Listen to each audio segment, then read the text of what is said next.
আসসালামু আলাইকুম। আজকে শুকনা বড়ি দিয়ে আচার বানাবো, যেটা সবসময় আমরা আমাদের দোকানে পেয়ে থাকি। খুবই মুখরোচক একটা আচার, বড়ই টক মিষ্টি ঝাল আচার। এখানে 500 গ্রাম শুকনা বড়ি নিয়েছি, এগুলোকে ভালো করে ধুয়ে নিয়েছি।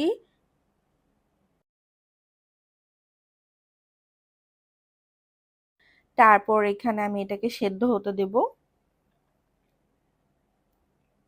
সেদ্ধ করার পর এটা ছেঁকে পানি ঝরিয়ে নিব। আর একটা প্যানে সর্ষের তেল দিয়ে গরম করে নিচ্ছি।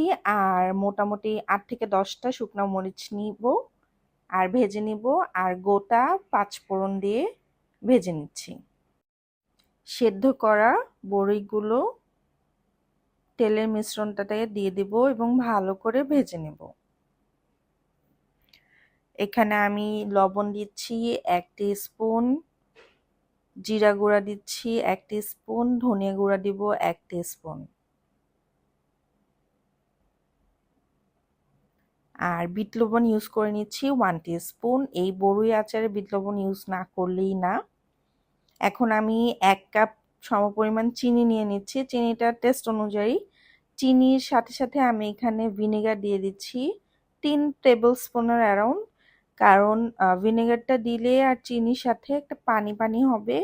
এই পানিটি হচ্ছে ক্যারামেলাইজড হয়ে আমার আচারটা হচ্ছে সেদ্ধ হয়ে যাবে পুরোপুরি, আর কি মশলাটা ঢুকে যাবে। টেস্টটাকে এনহ্যান্স করার জন্য তেঁতুলের সস দিচ্ছি। তোমরা চাইলে তেঁতুলও দিতে পারো। মিক্সচারটা ভালো করে নাড়াচাড়া করে দেব।